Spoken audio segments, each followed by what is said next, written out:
This is the Reds POSTCAST, your instant game reaction for the Cincinnati Reds. Part of the Locked On Podcast Network, your team every day.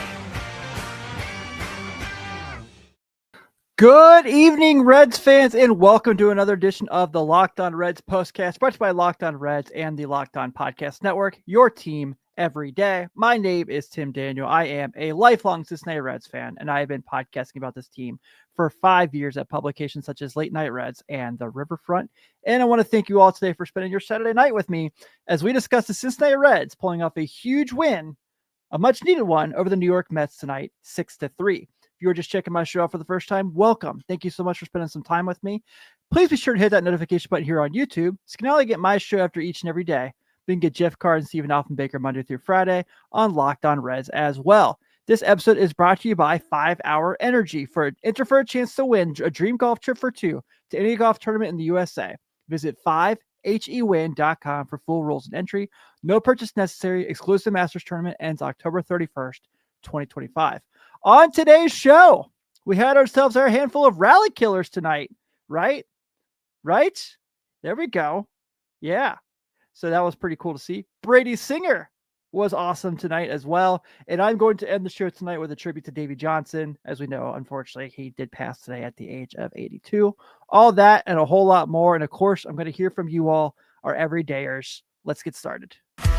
This is what you'll be talking about. So at the moment, obviously, this probably looks like something where this game doesn't matter in the big run, right? Looks like they're pretty far out. They're probably not going to make the postseason. And that's the negative side of things. We're just going to get that there. What I am going to celebrate is that, man, that clubhouse needed a win tonight. And I think us as fans needed a win today too, after how frustrating middle August to September has been. To see them get that win against a really good team to clinch the season. Well, no, they have to win tomorrow, but now have they lead on the season series against the Mets. If somehow some miracle happens where they come to a tie, that's in benefit of the Reds as well. But to see them kind of get this win, especially after such a frustrating loss yesterday, which I feel like yesterday was definitely a must-win game as well, was really nice. And now we're looking at a situation where tonight, it's not lost on me the irony that Terry Francona has a sick day. And the Reds get some rally killers today, folks. And what I mean by that is the Reds live by the long ball. That's right. Not one, not two, but 3 home runs as a team tonight, leading the Reds to victory. As a matter of fact, 3 of their 6 hits tonight were home runs. Matter of fact, their first 3 hits of the night were home runs. And so it was a big day for the Redlegs to put the ball over the wall, and much needed as well. So obviously it starts off Sal Stewart, first big league home run, just brings all this energy. Looks like the ultimate warrior running the bases, just all fired up.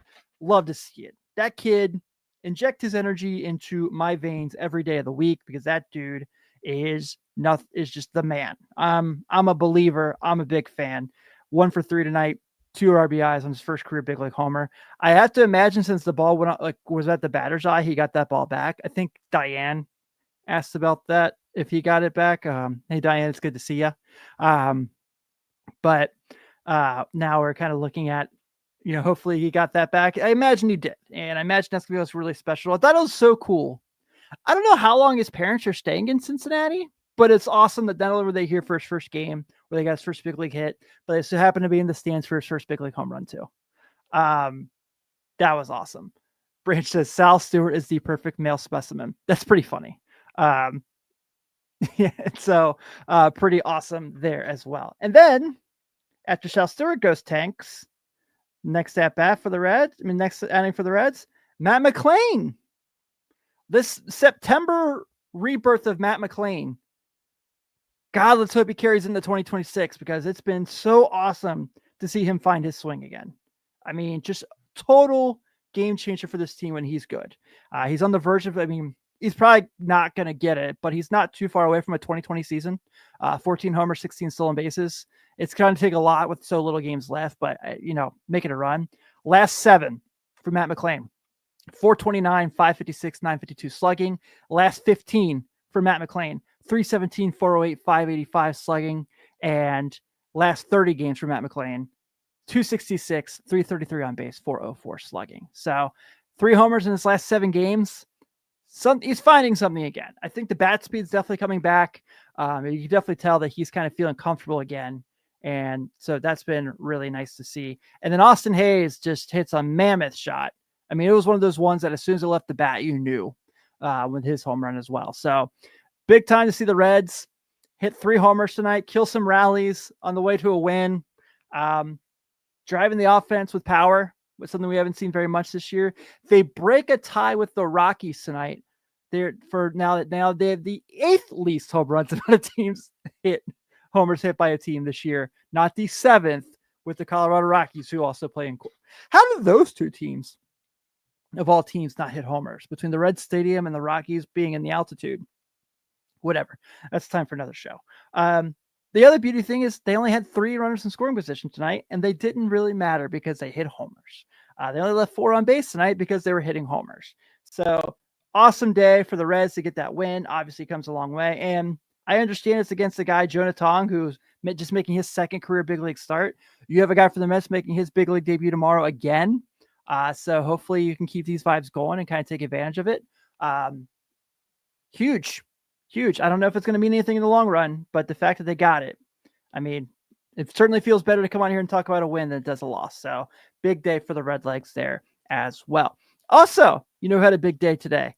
Brady Singer just keeps on going. We're talking about Brady's outing and more right after this.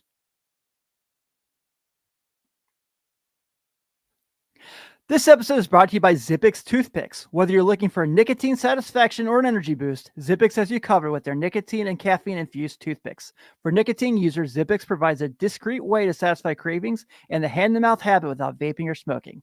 Zippix can be a helpful tool as you work to reduce your dependence on vaping. Available in 6 great flavors with 2 milligram and 3 milligram nicotine options. And if you need energy without the crash, their caffeine toothpicks are a game changer. I love using the caffeine ones because it gets me through my long days when I have big meetings at the day job and I kind of come here and do the postcast. It gives me energy without the jitters, and the flavors like peppermint watermelon ice actually taste great. Go to zippixtoothpicks.com. Use code LOCKEDON for 10% off your first order. Must be 21 or older to order. Warning, nicotine is an addictive chemical. That's zippixtoothpicks.com, promo code LOCKEDON. Sip more, smoke less with Zippix Toothpicks.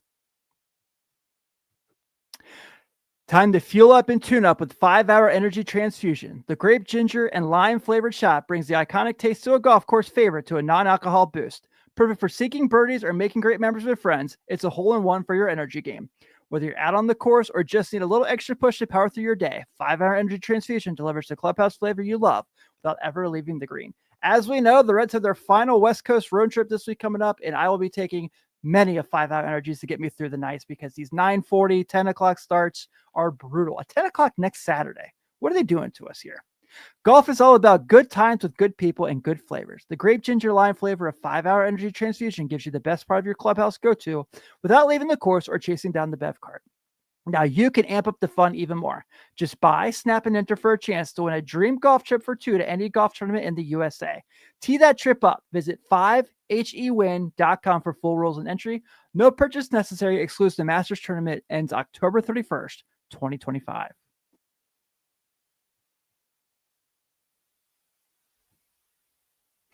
Want to shout out our everydayers here on the postcast for spending some time with me. I can't believe you guys have stuck with me through 142 of these things.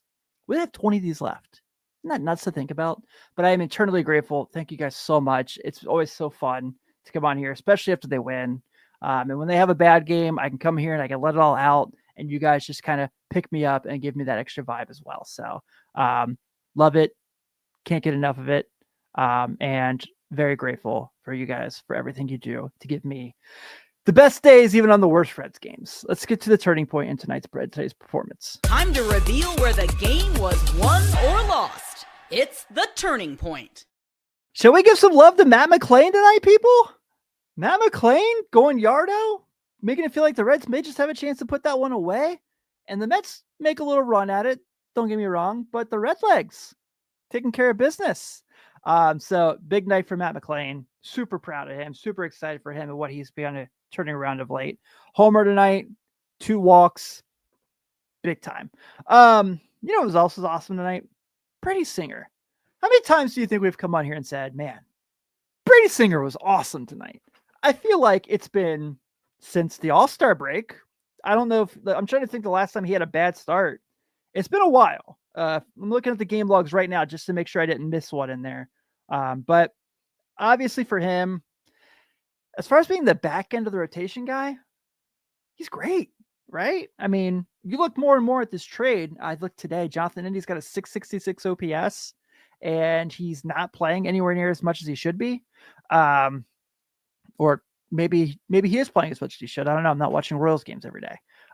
But to see what Brady Singer's giving them, that trade looks better and better for the Reds by the start. And we're now in September, and we're still having the same conversation about how good he's looked and what he's brought to this team.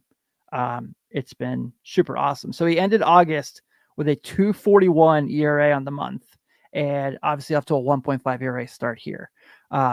Been really nice to see. And also with him, just kind of that consistency. Like tonight wasn't his best night stuff-wise. He had 4 walks, but still kind of finding ways to get some big outs and keeping the Reds afloat and making sure the Mets, who are super powerful, obviously we know, the millions and millions of dollars in the top 3 of the order, they were able to keep them off the scoreboard for a while.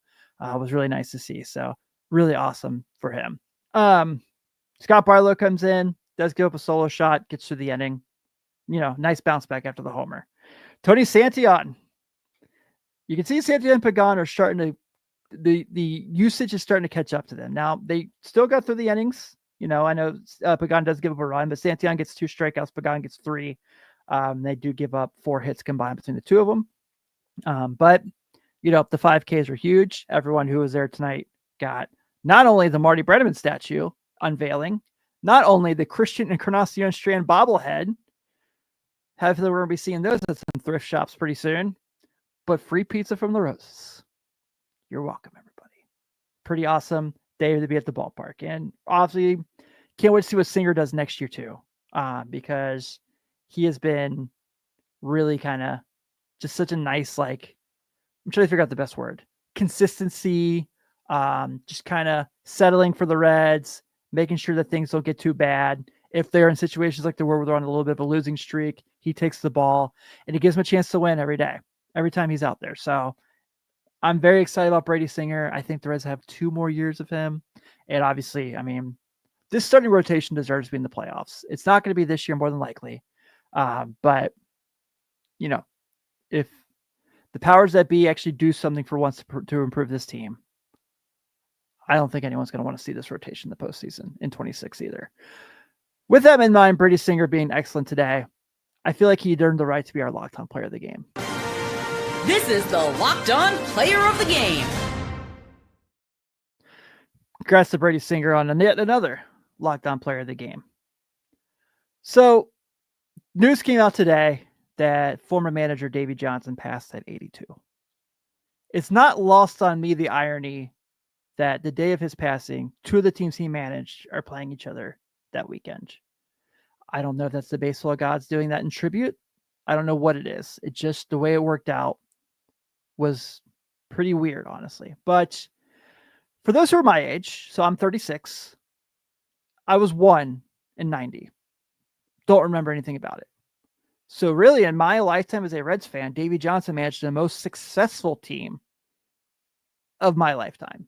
The 95 team that went on to the NLCS. And who knows what the 94 team does. I mean, the 94 team was pretty great too. But for him to kind of, I feel like his Reds legacy is slightly underrated just because he only managed a team for 3 years. And one of those years was him taking over for Tony Perez after 40 games, I think it was, something crazy like that, and had to kind of figure out to right the ship. He has an MVP shortstop, has multiple All-Stars, and you could tell that those group of dudes, like I was 6 watching those guys play, and you could tell how much they love playing together. And obviously having him at the helm was really great. And I think one of the things that really jumped out to me today was our man Sully from Locked On MLB in the Locked On group text today said something where He said, I feel like Davey Johnson has a great Hall of Fame case. And I had to go look it up to make sure, because obviously everyone remembers, like, his legacy will always be the 85 Mets, right? That is his legacy. So there's no way of getting around it, but that is who he is. But his Reds legacy is the 95 team. Really right now, because they're the last team to win a playoff round for the Reds. Hopefully that changes one day, but I don't think that's going to take away from his legacy with the team. But 4 losing seasons in the 17 years as a manager. 2 of those, he took over a team in the middle of the season. 86 Mets. Thank you, Booster. I appreciate it. So 2 of those 4 seasons where he took over a team in the middle of the year. Well, or in the Reds case, slightly early in the year. And then, of course, had Bryce Harper in Washington, had Cal Ripken for 2 years in Baltimore, the Mets run, the Reds run. I think he's right. 13 to 17 years, he was a winning manager. He's got like a 540 career winning percentage. He's got a World Series. He's got 2 managers of the years. So I wanted to feel like, even though, because we're this late in the year, and even though the Reds got a nice win tonight and there was a lot of excitement, I felt like Davey kind of earned the right to get a little bit of a tribute with the segment tonight. So thoughts and best wishes to Davey's family. Hope he gets to go in Cooperstown one day and his family get to enjoy it. If only he could be the one that could see it as well. But the Redlegs do get a nice win tonight, 6-3 over the New York Mets. The Reds have 6 runs on 6 hits and no errors. The Mets have 3 runs and 9 hits and no errors. Your winning pitcher tonight is Brady Singer for his 13th win of the year. He's now 13-9. And Joe Nathan gets his first loss of his big league career. He is now 1-1. And the Reds go for a chance to win the series tomorrow. And I have a feeling that not many people are going to be here for the postcast tomorrow. I wonder why. Hunter Green takes the hill for the Reds. He is 5-4 with a 2.7 ERA. He'll be going against Brandon Sproat of the Mets, making his big league debut. First pitch is at 1:40. I think we could have gotten by with tomorrow being an 11 o'clock game. Let's be honest. Week 1 of the NFL, first Sunday of the NFL season, we could have gotten by with it instead of playing head-to-head with all the NFL games. But whatever. I'll be here. I'll get my job done. You know how much I appreciate you all. Thank you so much for spending some time with me this Saturday night. Go Redlegs. If they're not going to make the playoffs, let's go down putting up a hell of a fight. Let's win this series tomorrow. Take it easy, everyone.